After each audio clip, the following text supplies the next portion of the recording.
10 different letters of an alphabet are given. Words with 5 letters are formed from these given letters. ठीक है. Determine the number of words which have at least one letter repeated. अब आपको एक condition given है, at least one letter repeated. तो या तो देखो ऐसे होता है कि रेपिटेशन नॉट अलाउड होती है, या तो होता है रेपिटेशन अलाउड है. अब इसमें क्या है, एटलीस्ट वन लेटर रिपीटेड, मतलब कम से कम एक लेटर रिपीट होना चाहिए. दो भी रिपीट हो सकते हैं, तीन भी हो सकते हैं, चार भी हो सकते हैं, पांच भी हो सकते हैं. ठीक है. जितना भी हमने वर्ड्स 5 का बनाना है तो 5 लेटर्स भी रिपीट हो सकते हैं दोबारा, बट कम से कम एक तो रिपीट होना ही चाहिए. हमने वो निकालने हैं टोटल नंबर ऑफ वर्ड्स. ठीक है. तो इसमें देखो, पहले तो ये देखो कि हमारे पास 5 लेटर वर्ड, 1 2 3 4 5. ठीक है.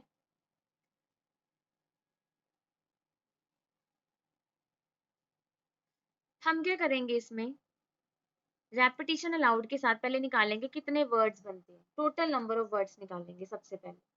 ठीक है, क्योंकि उन्होंने कहा है रेपिटेशन एक तरह से एटलीस्ट वन लेटर रिपीटेड का मतलब यही हो गया कि रेपिटेशन एक तरह से अलाउड भी है कि पांच के पांच भी रिपीट हो सकते हैं, एक भी रिपीट हो सकता है, दो भी रिपीट हो सकते हैं, तीन भी हो सकते हैं, चार भी हो सकती है, पांच भी हो सकते हैं. तो दैट मीन्स हम पहले क्या निकालेंगे, टोटल नंबर ऑफ वर्ड्स कि कितने बन सकते हैं इससे.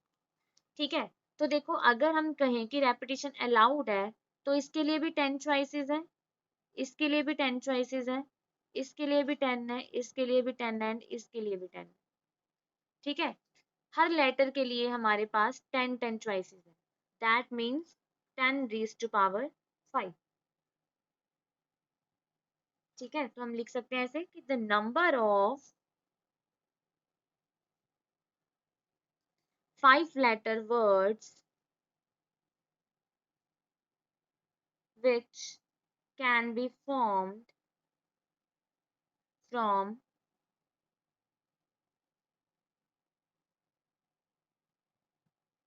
10 letters when one or more letter is repeated. ठीक है. ये तो हमने क्या निकाल ले, टोटल नंबर ऑफ वर्ड्स. ठीक है. अब देखो in total number of words में हमारे पास कुछ वर्ड्स ऐसे भी होंगे जिसमें कोई लेटर रिपीट नहीं होगा. ये हमने टोटल निकाले हैं. टोटल में से हमारे पास कुछ वर्ड्स ऐसे भी होंगे जिसमें कोई लेटर रिपीट नहीं होगा. ठीक है. बट हमें जो कंडीशन गिवन है उसमें है एटलीस्ट वन लेटर रिपीटेड, कम से कम एक लेटर तो रिपीट होना चाहिए. तो हम क्या करेंगे, टोटल में से वो केस माइनस कर देंगे जिसमें कोई भी लेटर रिपीट नहीं हो रहा. ठीक है. तो हम क्या कौन सा केस लेंगे, हम वो निकालेंगे अब, the number of 5 letter words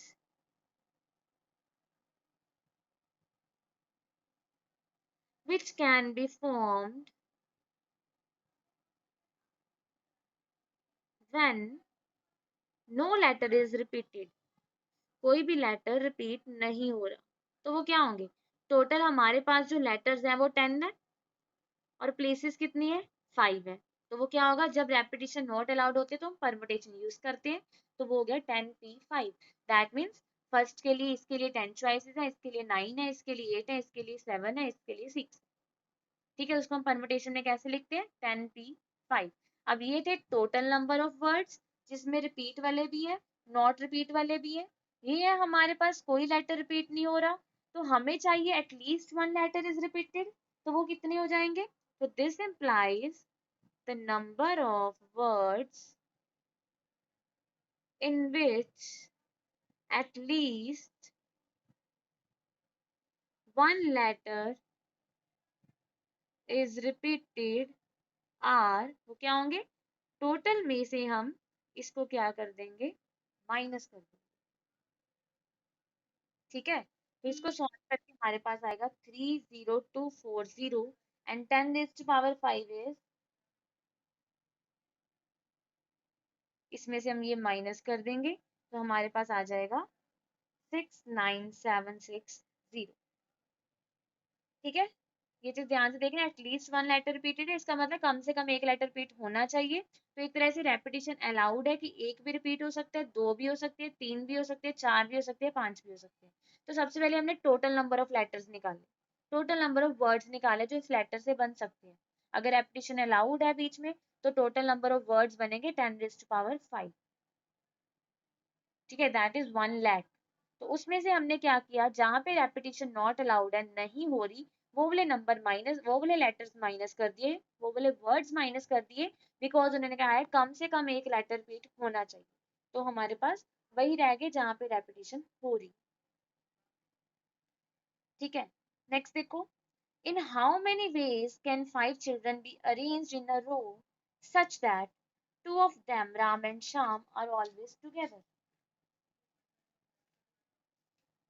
अब देखो वो क्या कह रहे हैं, 5 चिल्ड्रन को एक रो में अरेंज करना है, ठीक है, सच दैट कंडीशन क्या है, उनमें से जो दो चिल्ड्रन है राम एंड श्याम वो हमेशा इकट्ठे बैठेंगे, ठीक है, या फिर सेकंड है two of them are never together, या फिर वो इकट्ठे कभी नहीं होंगे। ठीक है, एक तो है कि ऑलवेज टुगेदर, एक है नेवर टुगेदर। जब भी आपने नेवर टुगेदर निकालना हो ना, पहले आप हमेशा ऑलवेज टुगेदर का ही निकालोगे, फिर हम क्या करेंगे, टोटल में से टुगेदर वाले माइनस कर देंगे, नेवर टुगेदर वाले आ जाएंगे। ठीक है, तो देखो यहाँ पे हमारे पास है 5 चिल्ड्रन को हमने अरेंज करना है रो में, 5 चिल्ड्रन को अरेंज करना है। ठीक है, तो 5 को कैसे अरेंज करना है कि राम एंड श्याम हमेशा इकट्ठे होने चाहिए, तो हमने लेट कर लिया राम एंड श्याम को टुगेदर लेट कर लिया।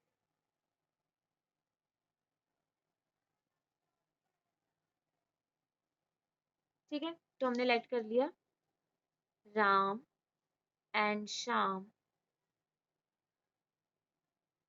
आर ऑलवेज, देखो टुगेदर वाले हैं ना जो, वो देख लो कि हमने कैसे इनका, इसका मेथड क्या है सम्स को सॉल्व करने का। जहाँ पे हमने देखना है कि ये दोनों कि वो कह देते हैं कि दोनों एक साथ होने चाहिए, या तीनों एक साथ होने चाहिए, या फिर नहीं होने चाहिए। तो उसको मेथड क्या है, जब भी उन्होंने कहा है कि या तो नहीं बिल्कुल भी नहीं होंगे, नेवर टुगेदर, या फिर टुगेदर, तो सबसे पहले हमने टुगेदर वाला केस ही लेना है। उसमें क्या करना है, जिनको उन्होंने कहा है कि इकट्ठे बिठाना है या इकट्ठे नहीं बिठाना, तो हमने लेट कर लेना है वो इकट्ठे हैं। ठीक है, उसके बाद इसको हमने, अगर डिजिट है तो डिजिट, अगर लेटर है तो लेटर, कंसीडर कर लेना है एज अ वन लेटर या वन प्लेस। ठीक है, मतलब ये चाइल्ड है तो हम करेंगे consider Ram and Shyam as one child. ठीक है, ये मेथड ध्यान से समझ लो, ये आगे कॉम्बिनेशन में भी यूज होना है, आगे आपकी प्रोबेबिलिटी में भी यूज होना है, जो प्रोबेबिलिटी आपका लास्ट चैप्टर है उसमें भी ये चीज यूज होनी है। ठीक है, तो सबसे पहले क्या करना है, जिसको भी हमने टुगेदर करना है तो हम लेट कर लेंगे वो इकट्ठे हैं। उसके बाद हमने उसको कंसीडर कर लेना है as one letter, as one digit, as one child, जो भी उनकी फॉर्म है।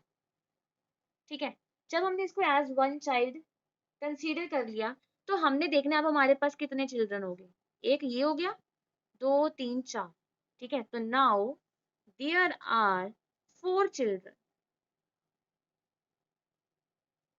ठीक है, अब 4 चिल्ड्रन है तो 4 चिल्ड्रन को अरेंज करने के लिए हमारे पास कितने वेज होंगे, 4 फैक्टोरियल।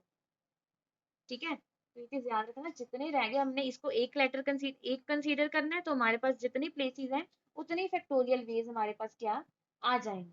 ठीक है, तो 4 children they can be arranged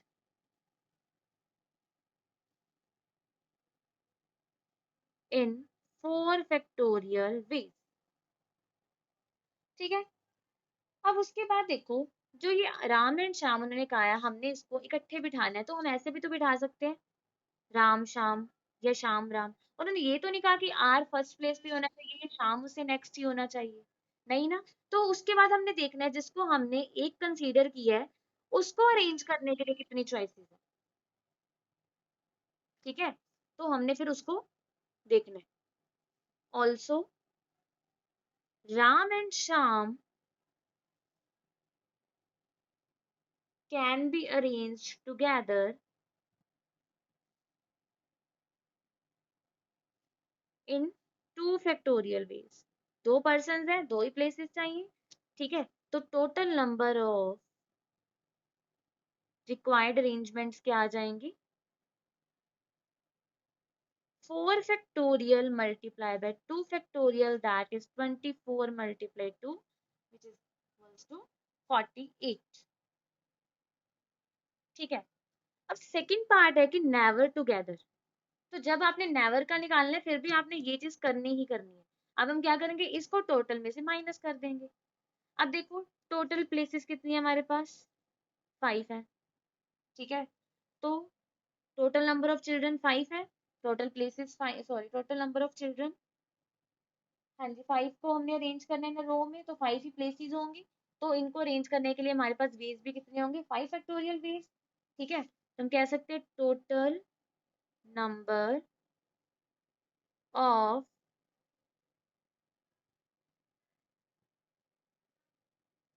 arrangements of 5 children in a row are 5 factorial, that is 120। तो टोटल नंबर ऑफ अरेंजमेंट्स 120 है। 48 अरेंजमेंट्स ऐसे हैं जहां पे Ram and Shyam always together है, ठीक है। तो this implies the number of arrangements in which Ram and Shyam never together, वो क्या होंगे, टोटल में से हम जहाँ पे वो इकट्ठे हैं उनको माइनस कर देंगे, that is 120 minus 48 which is equals to 72। अब नेक्स्ट देखो, how many even numbers are there with 3 digits such that if 5 is one of the digits then 7 is the next digit।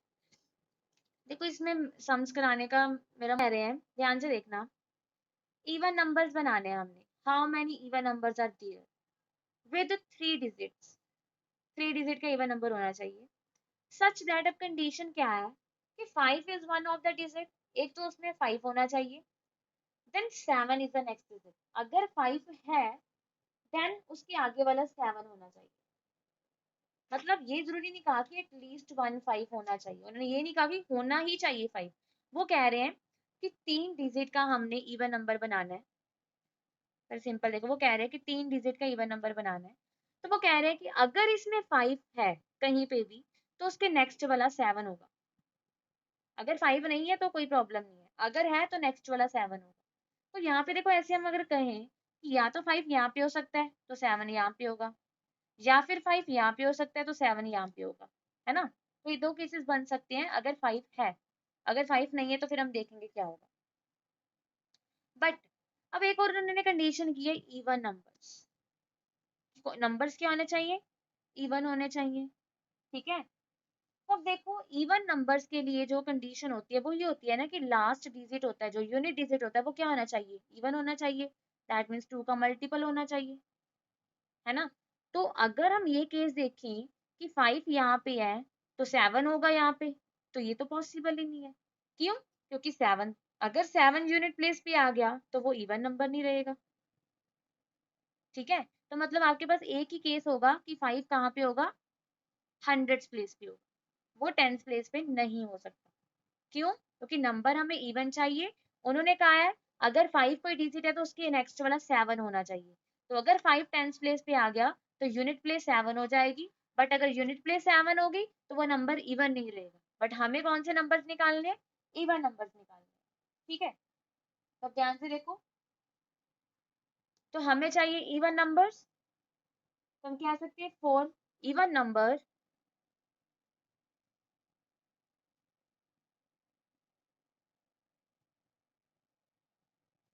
Unit place should be, जो unit place है वो क्या होनी चाहिए, unit place should be या तो 0 या फिर 2 या फिर 4 या फिर 6 या फिर 8, ठीक है। तो यूनिट प्लेस के लिए तो हमारे पास 5 चॉइसेस ही हैं बिकॉज इवन चाहिए, ठीक है। अब वो कह रहे हैं कि अगर 5 कोई नंबर है तो नेक्स्ट 7 होना चाहिए। अब हम इसको एक्सप्लेन करेंगे। एक्सप्लेन आपने थोड़ा सा करना है कि कैसे लिखना है, सीधा आंसर्स नहीं लिख देने। ठीक है, तो अब हम देखेंगे कि अगर 5 है, अगर वो 10th प्लेस पे हो जाता है, अगर 5 10th प्लेस पे हो जाता है, then 7 is at unit place, तो 7 को यूनिट प्लेस भी होना पड़ेगा। ठीक है, अकॉर्डिंग टू क्वेश्चन। तो in such case number is not even,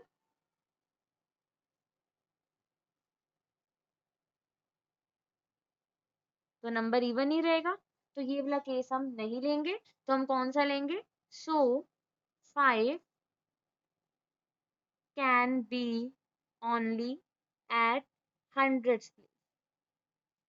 ठीक है, तो 5 सिर्फ हंड्रेड्स प्लेस पे ही हो सकता है, दैट मीन्स यहाँ पे हो सकता है। ठीक है, तो अब यहाँ पे हमारे पास अब दो केसेस बन रहे हैं। कौन से? कि या तो 5 हंड्रेड्स प्लेस पे है या फिर 5 है ही नहीं। ठीक है, तो दो केसेस बन रहे हैं। First case, when 5 is at hundreds place. ठीक है, तो अब आप देखो, अगर 5 यहाँ पे है और यहाँ पे क्या हो सकता है, इसके लिए 5 चॉइसेस है, इसके लिए 1 चॉइस है, और अगर 5 यहाँ पे है तो उसके नेक्स्ट वाले को 7 होना पड़ेगा, इसके लिए भी 1 चॉइस है। तो इस केस में टोटल नंबर ऑफ जो इवन नंबर्स हैं वो कितने आएंगे? 5। फर्स्ट केस में total number of even numbers कितने आ गए? 5 आ गए। नाउ केस सेकेंड हम लेंगे when 5 is not at 100 place, मतलब 5 है ही नहीं, कोई भी डिजिट नहीं है। ठीक है, तो अब देखो, अगर 5 100 प्लेस पे नहीं है तो लास्ट वाले के लिए तो हमारे पास 5 ही चॉइसेस है, क्योंकि इवन होना चाहिए। ठीक है, अब देखो फर्स्ट प्लेस पे 5 नहीं आ सकता, एक तो 5 नहीं है, और एक फर्स्ट प्लेस पे कभी भी 0 नहीं आ सकता। ठीक है, तो टोटल डिजिट्स हमारे पास होते हैं 0 to 9, दैट इज 10 होते हैं। तो यहाँ पे 5 भी नहीं आ सकता, यहाँ पे 0 भी नहीं आ सकता, तो इसके लिए कितनी चॉइसेस होगी? 8। ठीक है, नेक्स्ट वन के लिए सिर्फ यहाँ पे 5 नहीं आ सकता, तो इसके लिए कितनी चॉइसेस होगी? 9। ठीक है, तो यहाँ पे total number of even numbers कितने आ गए?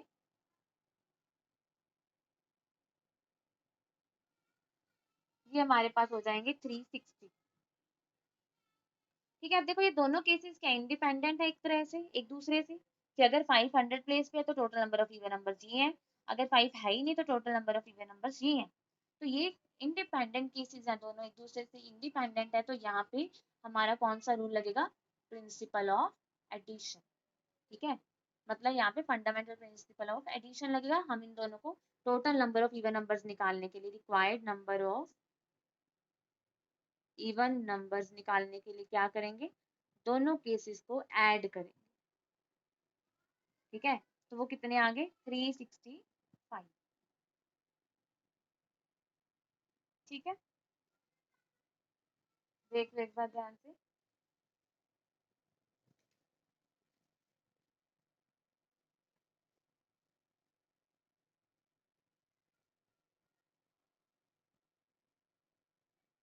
अब नेक्स्ट देखो क्या है। The principal wants to arrange 5 students on the platform. अब जो प्रिंसिपल है वो 5 स्टूडेंट्स को अरेंज करना चाहते हैं प्लेटफॉर्म पे। कैसे? Such that the boy Salim occupies the second position, कि जो स्लीम है वो सेकंड पोजीशन पे होगा, and such that the girl Sita is always adjacent to the girl Rita. मतलब जो सीता एंड रीता है वो दोनों एक साथ होंगे। एडजेसेंट मतलब क्या होता है कि अगर सीता यहाँ पे है तो रीता यहाँ पे होगी, और अगर यहाँ पे रीता है तो यहाँ पे सीता होगी। ठीक है, तो how many such arrangements are possible? तो हमने अब इसकी अरेंजमेंट्स निकालनी है कि अगर टीचर ऐसे अरेंज करना चाहती है 5 बच्चों को तो कैसी अरेंजमेंट्स होंगी। देखो,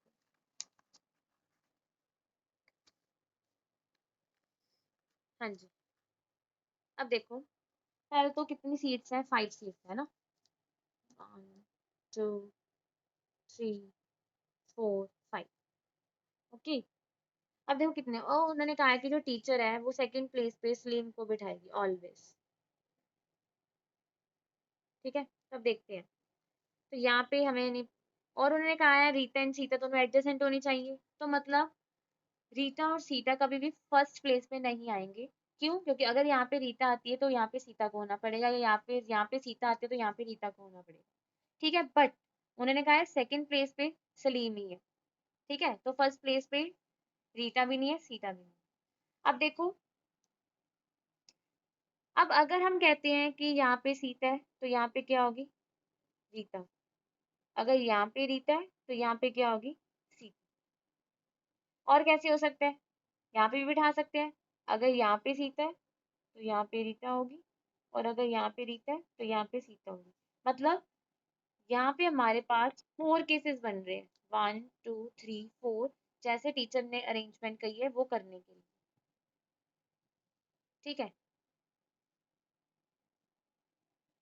ठीक है, तो हम ये देख सकते हैं कि अगर जैसे उन्होंने कहा है कि सलीम को सेकंड पोजीशन पे बिठाना है और सीता एंड रीता को इकट्ठे बिठाना है, तो इकट्ठे हम कैसे बिठा सकते हैं इन दोनों को? या तो थर्ड फोर्थ प्लेस पे, या फिर फोर्थ फिफ्थ प्लेस पे। और उन्होंने ये नहीं कहा कि सीता को ही पहले बिठाना है, रीटा को बाद में बिठाना है।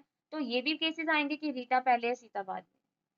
ठीक है, तो ऑल हमने क्या करना है? पॉसिबल सारे केसेस ले लेने हैं। ठीक है, अब देखो हम देखेंगे चॉइसेस क्या है, और इसको थोड़ा सा एक्सप्लेन कर लूं। सिंस जो सलीम है वो क्या है? ऑक्युपाइज सेकंड प्लेस,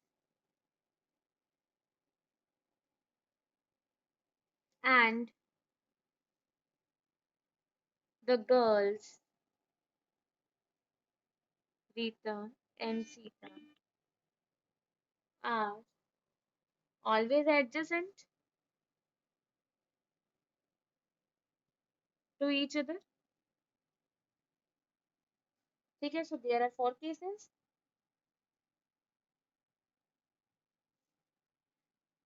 ठीक है, सो देयर आर 4 वेज, ठीक है, टू दिस अरेंजमेंट। अब देखो, इनको ऐसे अरेंज करने के लिए हमारे पास कितनी आ गई? 4 वेज आ गई। एंड आप देख रहे हो कि जहां पे भी हमने बिठाया इन 3 बच्चों को, 2 रह गई, 2 प्लेसेस रह गई। अब ये 2 प्लेसेस कैसे फिल होंगी? 2 स्टूडेंट के साथ ही। अब देखो, अगर हमने यहाँ पे सलीम को बिठा दिया, यहाँ पे सीता को, यहाँ पे रीता को, तो यहाँ पे 1 चॉइस होगी, इसकी भी 1 चॉइस होगी, इसकी भी 1 चॉइस होगी। अब 5 में से 3 स्टूडेंट्स बैठ चुके तो 2 रह गए। तो 2 प्लेसेस के लिए 2 फैक्टोरियल वेज होंगे। ठीक है, तो हम कह सकते हैं so remaining places can be filled in 2 factorial ways। ठीक है,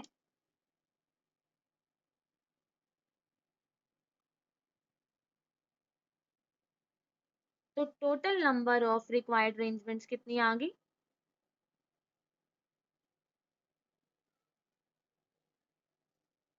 एक तो ऐसे बिठाने के लिए हमारे पास 4 वेज हैं बच्चों को, और अगर हमने ऐसे बिठा दिया तो सभी के लिए 1 1। अब देखो आप, 5 है ना, तो हमने कोई भी केस लिया, 3 के लिए तो 1 1 1 चॉइस होगी, जो 2 रहेगी उनके लिए 2 फैक्टोरियल चॉइस होगी। ठीक है, और एक क्या होगी? 4 वेज की, ऐसे हम 4 वेज के साथ ऐसे बच्चों को बिठा सकते हैं। तो total number of arrangements 4 into 2, that is 8। एक ये वाला 4 एंड एक ये वाला 2।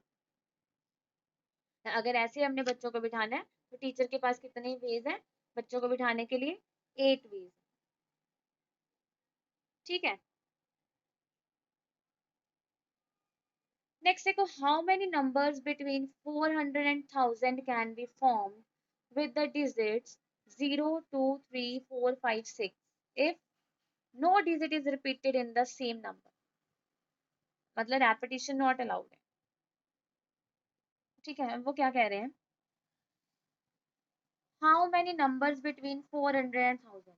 अब पहले तो ये देखो कि 400 and 1000 में जो नंबर्स बनेंगे वो 3 डिजिट नंबर्स होंगे, है ना। 400 and 1000 में जो भी नंबर्स होंगे वो क्या होंगे? 3 डिजिट नंबर्स होंगे। ठीक है, और अब वो कह रहे हैं इन डिजिट्स को यूज करके बनाने हैं। तो हमें इतना पता है कि 400 टू 1000 के बीच में जो नंबर्स होंगे उसकी जो फर्स्ट प्लेस होगी, या तो उसमें 4 आएगा, इसमें से देखो, या तो 5 आएगा या फिर 6 आएगा। कभी भी 0 2 3 नहीं आएगा। क्यों? 0 2 3 अगर कोई नंबर स्टार्ट हो रहा है कोई नंबर 2 से, तो वो 400 से 400,000 के बीच में तो नहीं हो सकता, नहीं हो सकता ना। तो दैट मीन्स जो फर्स्ट प्लेस है उसके लिए हमारे पास कितनी चॉइसेस हैं, या तो 4 या फिर 5 या फिर 6। ठीक है, तो सबसे पहले आप थोड़ा सा एक्सप्लेन करो कि जो नंबर है, numbers between 400 and 1000 have 3 digit. एक तो इनके 3 डिजिट्स होंगे, ठीक है, with digit at hundred place. और जो 100 प्लेस पे डिजिट होगा, यहाँ पे जो डिजिट होगा with digit at hundred place is greater than और इक्वल टू 4। या तो वो 4 होगा या 4 से बड़ा होगा।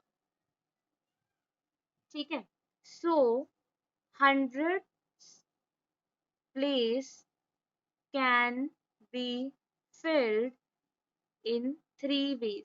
मतलब 100 प्लेस पे तीन के लिए 3 चॉइसेस है। ठीक है, अब रिमेनिंग हमारे पास 2 प्लेसेस रह गई, और एक नंबर अगर यहाँ पे आ गया तो कितने रह गए? 6 नंबर्स है, उसमें से एक नंबर यहाँ पे आ गया। ठीक है, तो रिमेनिंग प्लेसेस के लिए 2 प्लेसेस हैं, नंबर्स कितने रह गए? 5। ठीक है, टोटल 6 थे, एक यहाँ पे आ गया, तो रिमेनिंग 5 में से प्लेसेस कितनी रह गई? 2। तो हम कह सकते हैं remaining places can be field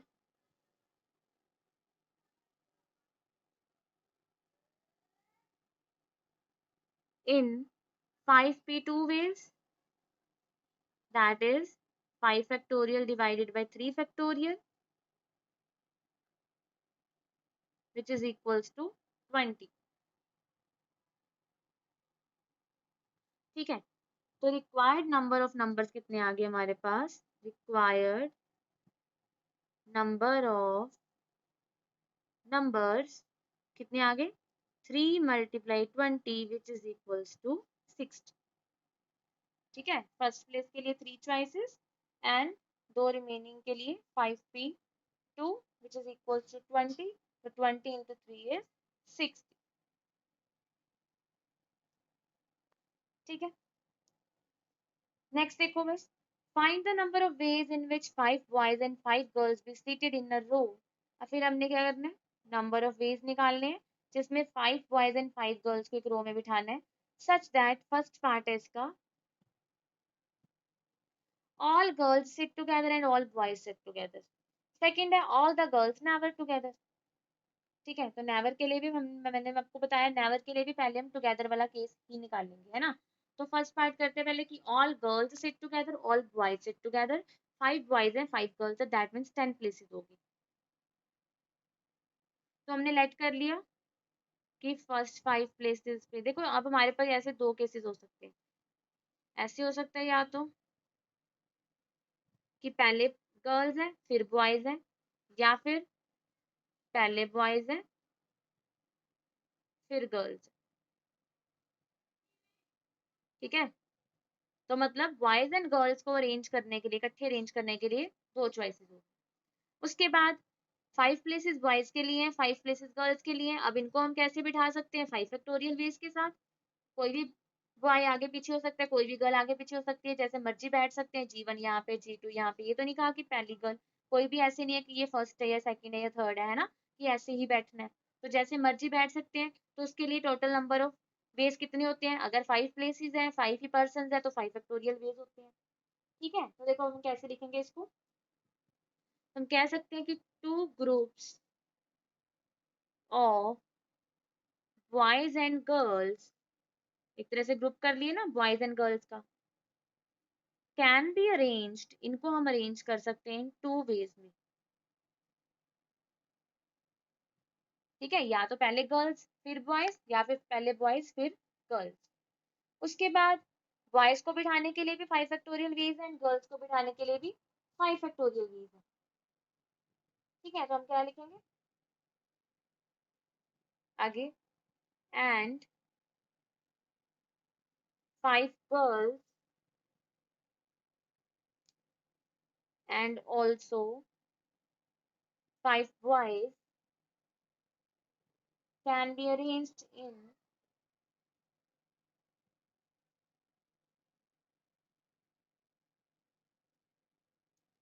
तो अगर गर्ल्स को बिठा रहे हैं बॉयज को बिठा रहे हैं तो वो कैसे अरेंज होंगे 5 फैक्टोरियल बेस के साथ ठीक है तो total number of such arrangements क्या होंगी देखो